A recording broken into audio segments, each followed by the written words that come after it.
Welcome to another episode of the Dental Insiders with your hosts, Matthew Petchel and Michael Dunn. The Dental Insiders is a podcast for dentists, dental team members, and industry professionals.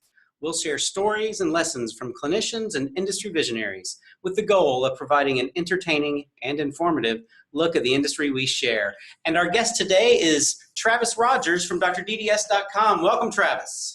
Thank you. Always nice to talk to you guys. All right. Well, hey, why don't we just jump right in? Tell us a little bit about your background, because I think today's podcast we're going to talk about email marketing, and depending on how the conversation goes, I think the title is maybe best horror stories in email marketing. Which reminds me, because I'm on a strict timeline right now because I have to get back to my email. There's a Nigerian prince that just needs my bank account to help get some money, but I'll get a cut of it. Okay. So I want to make sure I get back to him today. I think maybe Travis can give us some insight on how you could probably do that on your mobile phone. And yeah, you won't even go back there. Yeah, there you go. Let me send you that account number. Yeah. Yeah. So give us a little background of what you've done, because I know you've got a lot of experience in digital marketing and the internet and email marketing and all that. So let our listeners hear about it. Yeah, people either love me or hate me, so we, on average, been doing email marketing for the past 5 years to the dental industry. At the height of our marketing, we were doing about 2.5 outbound emails a month.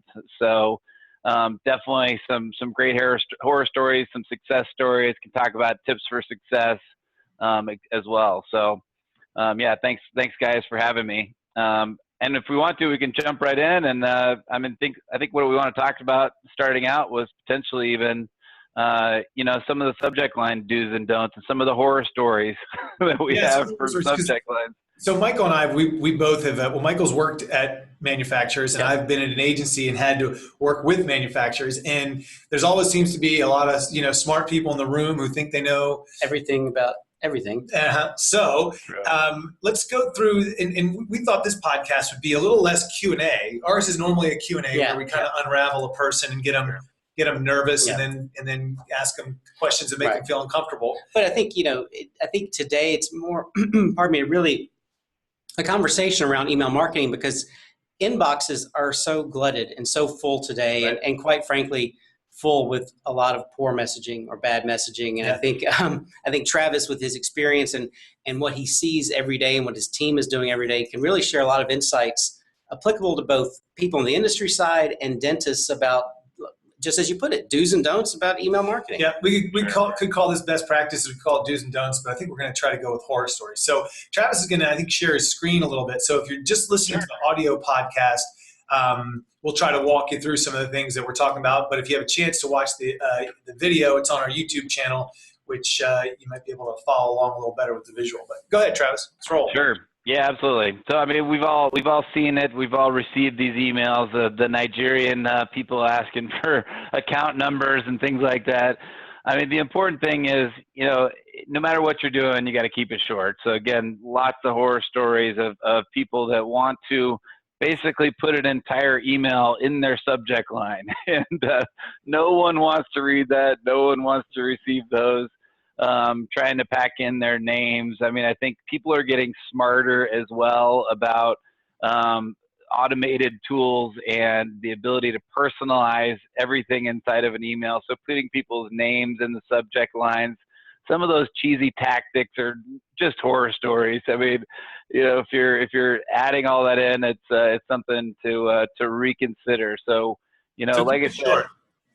Keep it short is a good one. You have a story of a client who had like 1,000 words in an email subject line? Absolutely. Personalizing first name, last name, company they're with. The other part of keeping it short is you're less likely to get blocked by spam. So one of the number one things that these spam engines are looking at is the actual subject line. So suggest to not only keep it short, but do a ton of testing on those subject lines. Another suggestion is asking an open-ended question. So, again, the balance between being too cheesy and being, a relevant question. So understanding your target audience, understanding whether they actually would have that question or would have an answer to that question. We've had some horror stories where some of our customers have just asked completely unrelated questions, or they've given away random unrelated products to the dental industry. So keeping everything you're doing related to the industry, related to your audience, etc. So would a good example of that be, so if I had a laser company, which I don't, Right. but I could. you should. Yeah, that's can't be that hard. It's just nano wavelengths, right? Yeah. So like if I had a laser company, would a good subject line be, "Are you ready for your next laser?" Or is that too alluring to? Or is that too close-ended? No. Yeah, That's no, I'm that's not. a little salesy, but yeah, I mean that's a potential. So what You know, would be good? Like, did you know lasers are awesome? laser yourself. Have you ever been lasered? Yeah, it depends on what the target audience is, but for the dental industry, you know, keeping it simple, and a lot of people these days are focusing on how they're being ranked by the dental advisor, or, you know, everyone is or do you want the top ranked laser in the world, in the universe? You know, these bold statements, and everybody's on these different websites. Everybody's got 5 stars on all these websites. It's all who you pay off. So let's keep it relevant to who they are. And, you know, some of the best ones that we've seen are actually want more patients. Right. You know, keep it simple, or want to fill your schedule. Right. You know, so those are the 2 things that we see the most. Is dentists want to, you know, finance things better. They want to fill the chairs, or they want to be more efficient. So. Okay. But in the end, it comes down to additional revenue. So, you know, something related to that. You know, it's sort of like going back to the concept of got milk or you know, got beef, right? Or got milk. So, you know, keeping it simple, keeping it catchy, but also keeping it relevant. So, you know, oftentimes we receive the emails. There's unfortunately so many internet fishers out there, people that are actually fishing to get links that aren't actually relevant to the content. So no matter what you do, you always want to include your company name. A lot of times people, though, when they do that, they'll actually put a link to their URL. So if you do a www dot inside of an actual email, and you will actually get caught by the spam filters and considered a fisher. So when you put your website in, put the actual words, our website or website, with the link embedded in that. That's a huge one for people. You can't put those www links in there, otherwise you're going to get caught by those spam filters. And that pretty much paid for the podcast right there. All right, there you go. Yeah. So anyway, include your company name. You know, you want to build trust, you want to build brand recognition, etc. I don't have a lot of great horror stories there. Normally people want to have their company name in their email. That's who they are marketing, right? But has anybody ever approached you about putting a different name, just to whether it was a competitor's name or a different company, to try to get recognition that way? Yeah, so one of our customers, the Dr. DDS, is the largest website design company in the dental industry. They do ongoing marketing with us, and they have multiple brand names, which they don't include the actual name that they market on their marketing booths and what they're really known for in the industry, which I think is a huge mistake, and I've tried to guide them down a different path. But you know, use the name, not just maybe you're known for the product name. So you got to include the product name. Think about what you're known for in the industry, why they want to click on this, why they're going to trust you. They already trust you, or they know you, because, you know, we found as we're building out new marketing campaigns for various dental vendors in particular, that those products and companies that already have name recognition, those are the ones that immediately get the impact. I mean, we did some marketing last year for a company that we actually helped them through the full life cycle, where we actually recorded the calls, which is always interesting to record calls. And they found that they actually had new customers renewing. They knew who they are, and you know, and the recognized name is such an important component for dentists in particular, as well as marketing to patients for dentists. And so on the recording the calls part, is that something that you, I mean, it's not really part of email marketing. It's a much deeper kind of marketing tactic. Yeah, Is that something that you see as a trend that's growing? Because I know that there are definitely. services out there that do like a ROI, kind of a marketing ROI campaign, but I know it's really expensive on a monthly basis, expensive comparatively. Um, and Yeah. but the results I've always found to be fascinating because they listen to the calls and then they can tell where did the lead come from, Mm-hmm. who answered the phone at the front desk, did she do a good job of answering the questions, did it turn in, and then you can track that customer Right.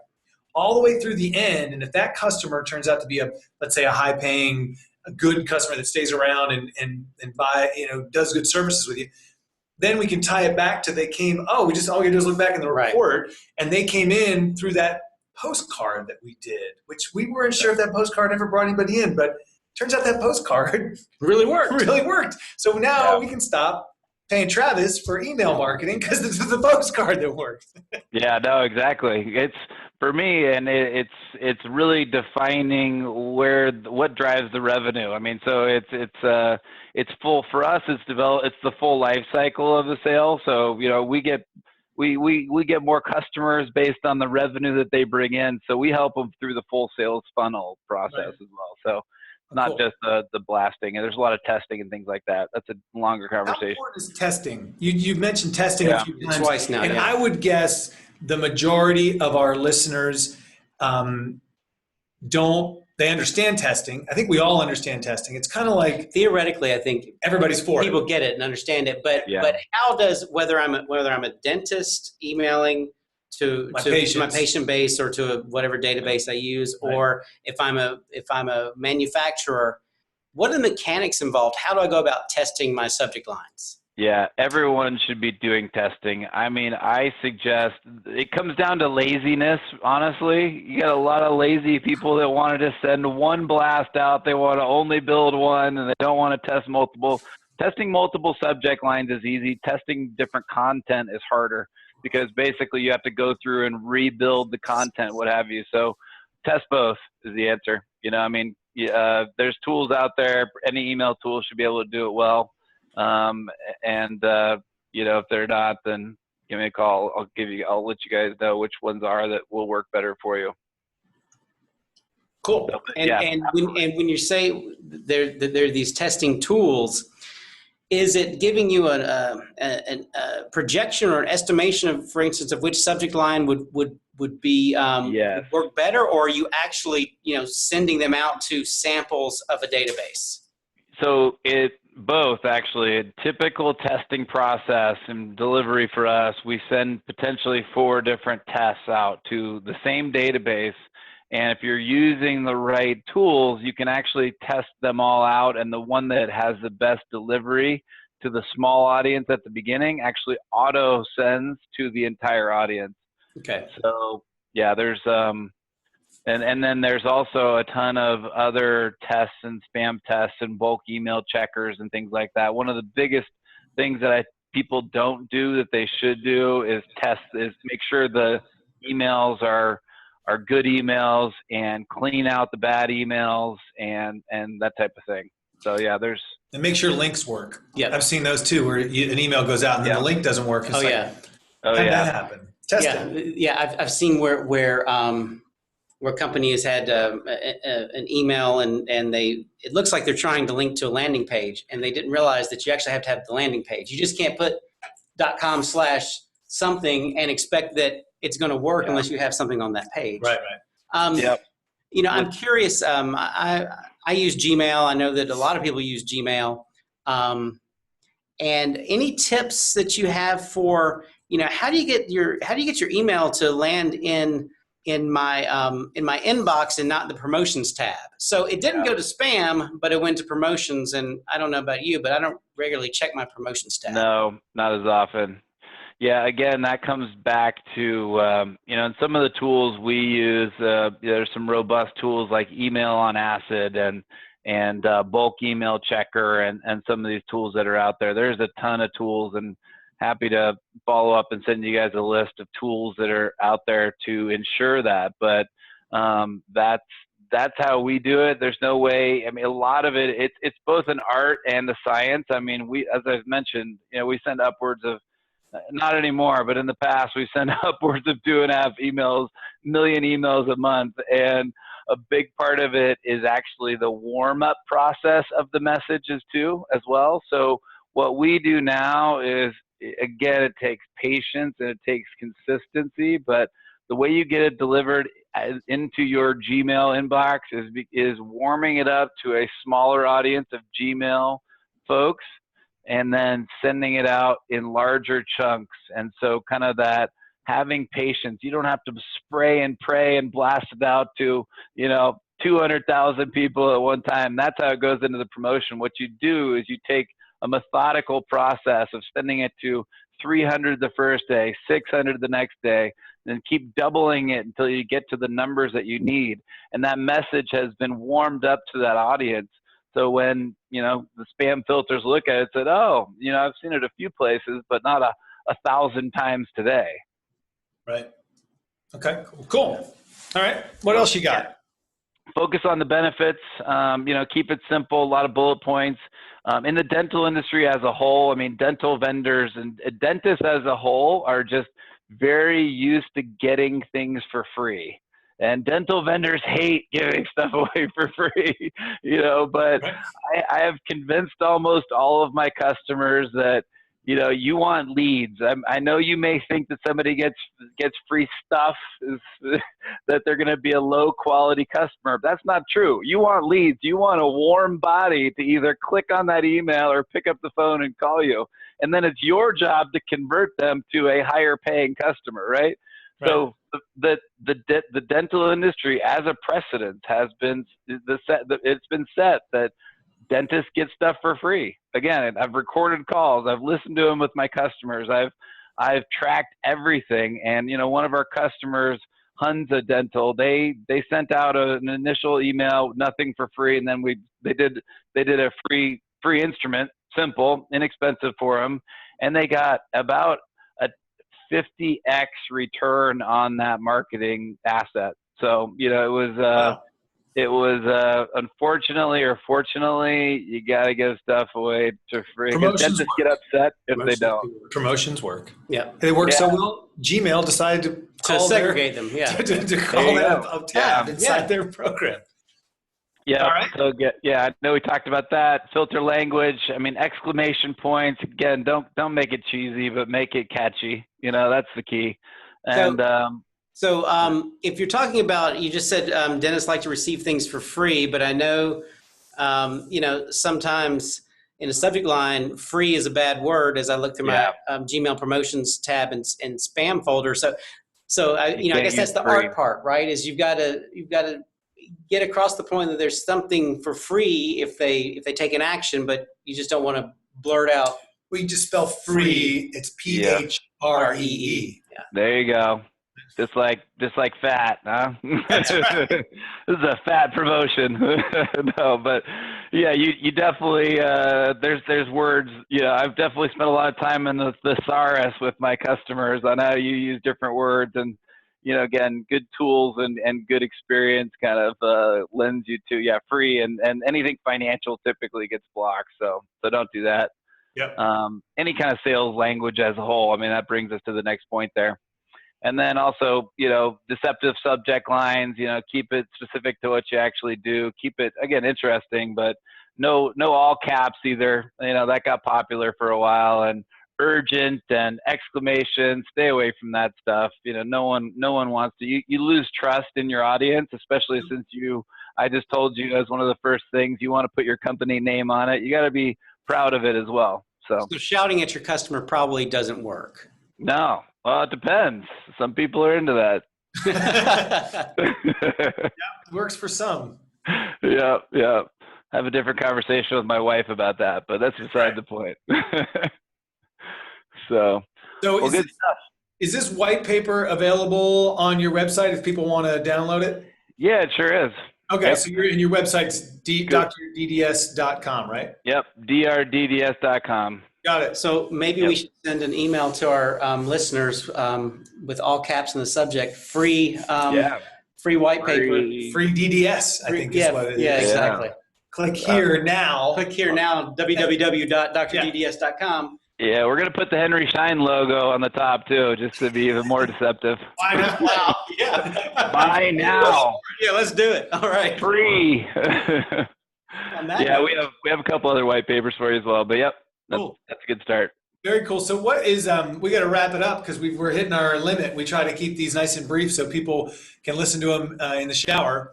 But what is number one best practice for successful email marketing? Maybe not necessarily as tactical and granular as the subject line or the whatever, but like what does everybody just need to just get with it and get to your 2016? Email marketing has changed in the last 2 years, in the last 5 years for sure. Yep. What's the best tip? No, there are a couple things there. Number one is be patient. To take it through the proper steps of testing, of ABC testing, of analyzing it. Give it to your children, see if they can make sense of it. Give it to your wife and see if it catches her eye. It's got to be catchy as well. So again, be consistent is another one. So I would say consistently sending over a period of time, not just small audiences, but we found it's about the third time that you send the email that you really get the return that you were expecting on the first email.